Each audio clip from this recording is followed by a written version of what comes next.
Hello students, good morning. Chapter 13 statistics सांख्यिकी, जिसे हिंदी में बोलते हैं, एक्सरसाइज 13.1 क्वेश्चन नंबर 6 करेंगे। अब इसके कुछ क्वेश्चंस हम आपको करा रहे हैं एज्यूमिन मेथड से, और बाकी के क्वेश्चन हमने सब किससे किए हैं? डायरेक्ट मेथड से। और इसके बाद स्टेप डेविएशन भी सिखाएंगे। जब आपके ये इंटरवल्स, जब आपके ये पॉइंट की नंबर्स बड़े बड़े हैं, तो आप क्या यूज करो? एज्यूमिन मेथड। और इनके कहीं इंटरवल जैसे इक्वल नहीं है, जैसे इसमें 50-50 का गैप है ना, तो अगर कहीं कम और ज्यादा है तब भी एज्यूमिन मेथड और डायरेक्ट मेथड तब भी अलाउड होगी। तो अब हम इस क्वेश्चन को करेंगे। क्वेश्चन को रीड करिए। Read the question carefully all of you. Question number 6, the table below shows the daily expenditure on food of 25 households. Households कितने हैं? 25 in a locality. Daily expenditure in rupees में 100 से लेकर के 150, 150 से लेकर के 200, 200 से लेकर के 250, 250 to 300, 300 to 350. इनकी जो नंबर ऑफ हाउस होल्ड्स हैं वो कितने हैं? 4, 5, 12, 2, 2. तो टोटल हाउस होल्ड्स कितने हैं? 25. अब हम इसे स्टेप डेविएशन से सॉल्व करेंगे। Find the mean daily expenditure on food by suitable method. तो सुटेबल मेथड हम यहाँ पर क्या लगाएंगे? एज्यूमिन मेथड लगाएंगे।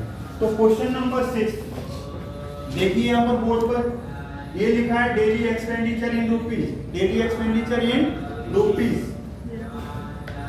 जिनका खर्चा कितना हो रहा है? 100 से लेकर के 150 तक। ऐसे हाउस कितने हैं? 4। तो वो फ्रीक्वेंसी हो जाएगी, number of houses frequency, FI से डिनोट करते हैं। जिनका एक्सपेंडिचर 150 से 200 है, वो हाउस होल्ड्स कितने हैं? 5। और जिनका एक्सपेंडिचर 200 से 250 तक है वो 12। और जो 250 से 300 है उनका हाउस होल्ड 2, और 300 से 350 वाले 2। तो ये नंबर ऑफ हाउसेस जो सेकंड कॉलम होता है वो फ्रीक्वेंसीज होता है, तो इसे FI से डिनोट करते हैं। FI बदल जाएगा, बदलोगे तो F1, F2, F3, F4, F5 सबका प्लस करो। कितना आएगा सबका प्लस? 5 और 4 9, 5 + 4 9, 9 और 12 21, और 2 23, और 2 25 दिया है उसमें, आप कर भी सकते हो। और मिड वैल्यू निकालते हैं। क्या निकालते हैं? Mid value. 100 और 150 को प्लस करोगे 250, एवरेज निकालेंगे, 2 से डिवाइड करेंगे 125। सिमिलरली 150 और 200 को प्लस करेंगे 350, और 350 को 2 से डिवाइड करेंगे 175। 200 250 को प्लस करेंगे 450, और 450 को 2 से डिवाइड करेंगे 225। 250 और 300 को प्लस करेंगे तो 550, 2 से डिवाइड करेंगे 275। सिमिलरली 300 + 350 करेंगे 650, 2 से डिवाइड करेंगे 325। सिंपल कैलकुलेशन है, दोनों को प्लस करो, lower limit upper limit plus करो, 2 से डिवाइड करो, lower limit upper limit plus करो, 2 से डिवाइड करो। These are intervals. और ये क्या है? Mid value. मिड वैल्यू को किससे डिनोट करते हैं? हमेशा XI से। और फ्रीक्वेंसीज को किससे डिनोट करते हैं? हमेशा FI से। अब एज्यूमिन मेथड है, तो एज्यूमिन मेथड है ना, तो एज्यूमिन को कैसे लेंगे?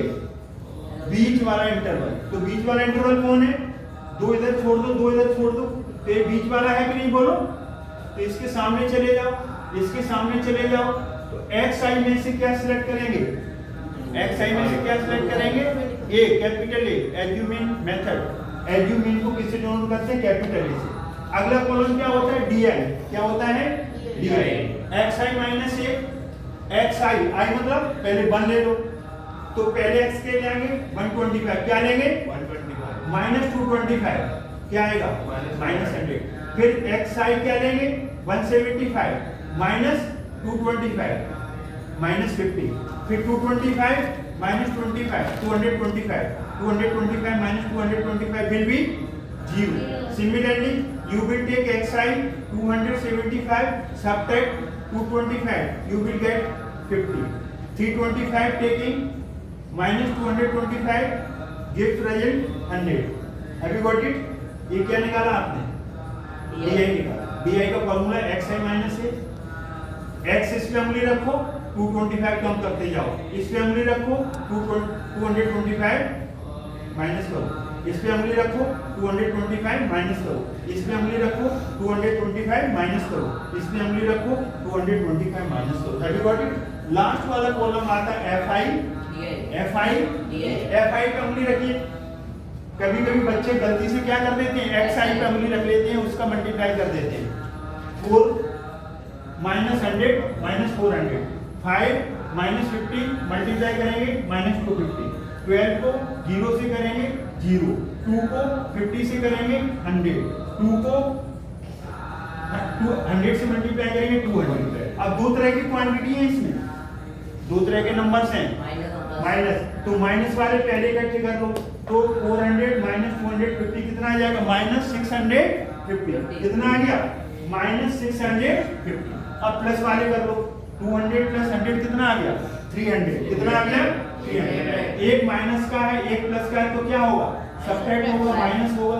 0 में से 0 0, 5 में से 0 5 और 6 में से 3 गया 3. बड़ा नंबर माइनस का है तो माइनस लगाएंगे.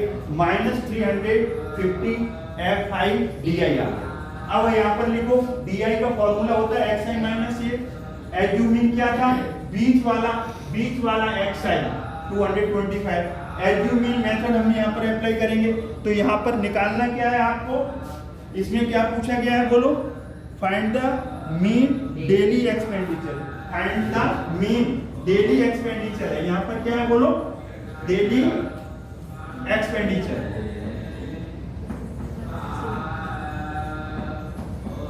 Daily expenditure.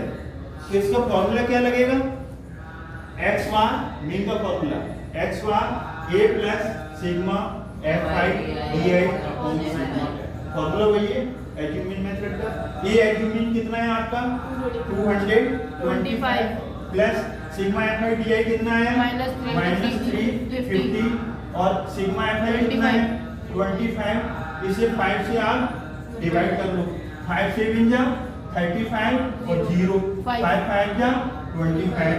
तो ये आ गया 225 प्लस और माइनस माइनस 70 अपॉन 5. तो अभी फिर भी कट जाएगा. कितना कट जाएगा? 14. या डायरेक्ट काट दो. 14 आ गया. कितना आ गया? 14. तो यहाँ पर आप क्या लिखोगे? 14 लिखोगे. अब इसे माइनस कर लो. 5 में से 4 गया 1, 2 में से 1 गया 1, 200 रुपीस.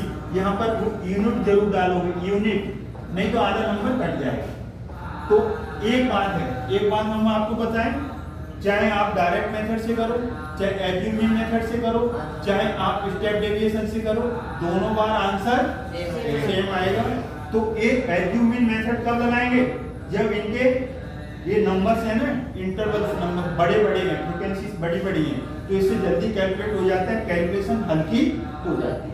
और कभी कभी वो एग्जाम में पूछ लेते हैं apply assumed method, calculate by step deviation method. तो स्पेशली फिर आपको उसी से करना पड़ेगा. अगर बाई द वे नहीं आता है तो डायरेक्ट लगा दो, डायरेक्ट मेथड, लेकिन मार्क्स आपके माइनस हो जाएगा, कट जाएगा. तो आई होप ये आपको समझ में आएगा. 13.1 एक्सरसाइज को पहले बार आप डायरेक्ट मेथड से करो, दूसरी बार एज्यूमिंग मेथड से करो, तीसरी बार स्टेप डेविएशन से. तो सारी कैलकुलेशंस आपको इजीली आसान लगेगी और सिंप्लीफाई करने में कोई दिक्कत नहीं होगी. यहाँ पर बस आपको कैलकुलेशन पर ध्यान रखना है. एज्यूमिंग कौन सा लेना है, एफ आई डी आई कैसे निकालते हैं, बस ये ध्यान रखना है. आई होप ये आपको समझ में आया होगा. वीडियो वॉच करिए, लाइक करिए, शेयर करिए, सब्सक्राइब करना न भूलें. Thanks God. जय हिंद जय भारत.